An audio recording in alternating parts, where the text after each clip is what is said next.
Hello students, good morning. We will study chapter 2 acid base and salt. It is a video second of this chapter.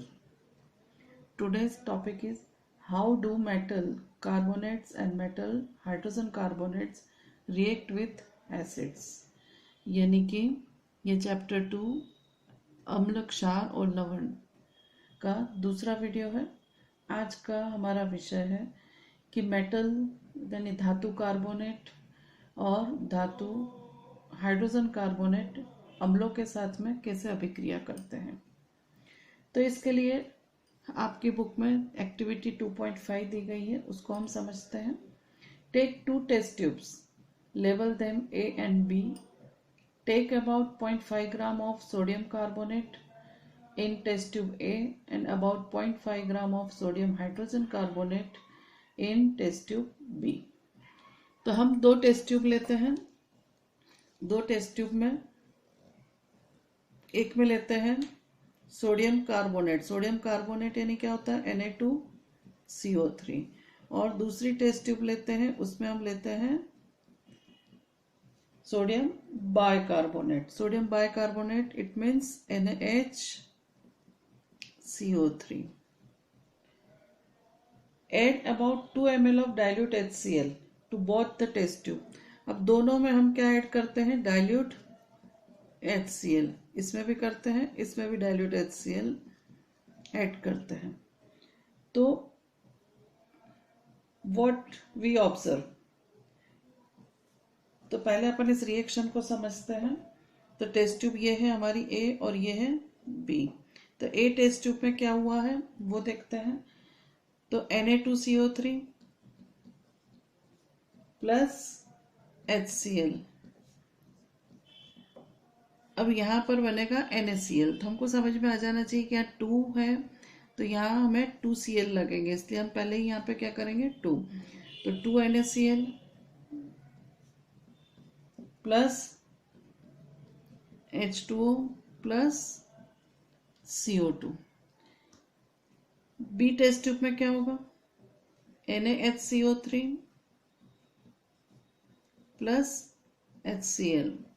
तो अब यहाँ पे NaCl बनना है, तो एक Na है तो यहाँ Cl है हमारे पास, तो ये NaCl plus H2O plus CO2। अब इनका स्टेट देखते हैं। तो Na2CO3 कैसा रहता है? सॉलिड। HCl एक्वेस यानी जलीय विलयन है ये भी कैसा रहेगा? एक्वेस यानी जलीय विलयन। ये H2O liquid and CO2 gas. इसी तरह से ये भी लिक्विड है, ये भी गैस है, ये एक्वेस है, ये एक्वेस है यानी जलीय है, और ये सॉलिड। तो ये हमको समझ में आ गया है।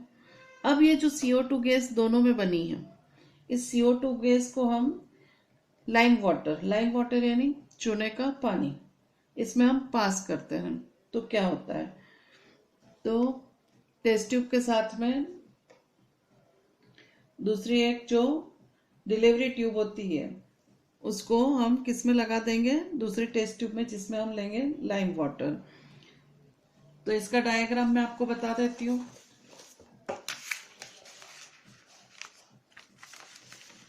ये डायग्राम है, इसको समझ लेते हैं हम। तो यहाँ पे टेस्ट ट्यूब है, टेस्ट ट्यूब में हमने क्या लिया है? Na2CO3 और इसमें हमने ये ऊपर थिसल फनेल से ऐड किया है HCl। इसके साथ में ये जो डिलीवरी ट्यूब लगी हुई है, इसके आगे हमने एक दूसरी टेस्ट ट्यूब लगाई है, जिस टेस्ट ट्यूब में क्या रखा हुआ है हमने? कैल्शियम हाइड्रोक्साइड सॉल्यूशन यानी कि लाइम वाटर।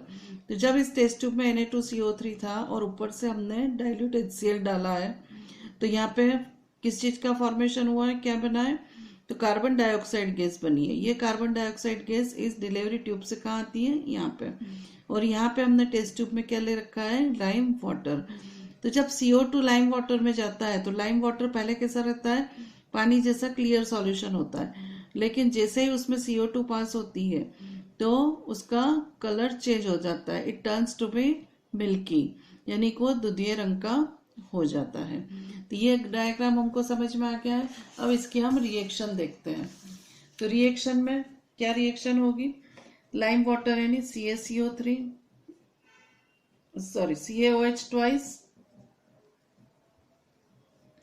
CaOH ट्वाइस में अब आपने क्या किया है, CO2 यानी कि CO2 गैस को पास किया है। तो लाइम वाटर का फॉर्मूला है ये,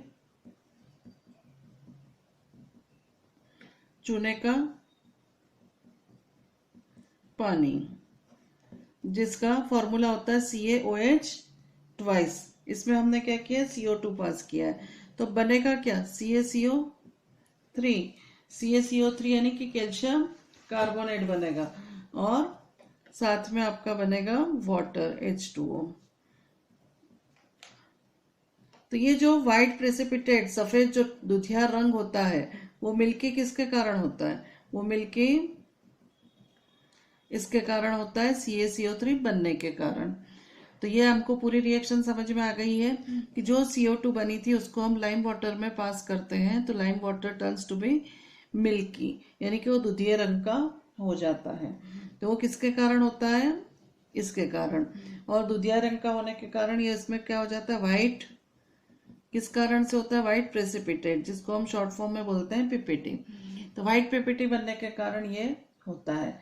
अब हम ये मिल्की होने के बाद भी इसमें हम CO2 और पास करते जाएं तो क्या होगा, तो ये है हमारे पास CaCO3 प्लस H2O, और इसमें हम और CO2 गैस पास करते ही जाएं तो क्या होगा, CaHCO3 ट्वाइस ये बनेगा, और ये कैसा होता है, सॉल्युबल इन वाटर, तो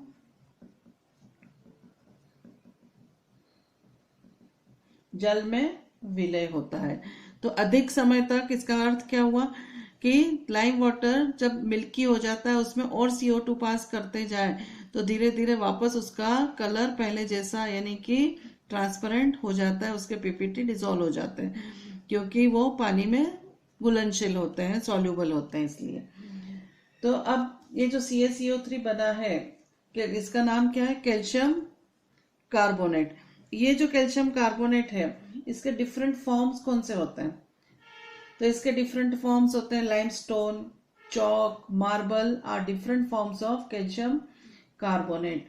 So all metal carbonates and hydrogen carbonates react with acids to give a corresponding salt, carbon dioxide and water। तो हमको एक चीज समझ में आ गई है कि जब भी मेटल कार्बोनेट या मेटल हाइड्रोजन कार्बोनेट किसके साथ रिएक्ट करते हैं, एसिड के साथ में, तो क्या फॉर्म करते हैं वो, ये क्या बना था NaCl, और ये सब क्या है, salt, salt plus carbon dioxide, और साथ में क्या बना है हमारा, वाटर। तो ये हमें अच्छे से समझ में आ गई है एक्टिविटी। तो मेटल कार्बोनेट या metal hydrogen carbonate react with acid to form salt, carbon dioxide and water। तो ये हमारी रिएक्शन यहाँ पे जो टॉपिक था वो कंप्लीट हो गया है। अब हम दूसरा टॉपिक देखते हैं, how do acid and base react with each other, वो हम अगले वीडियो में देखते हैं।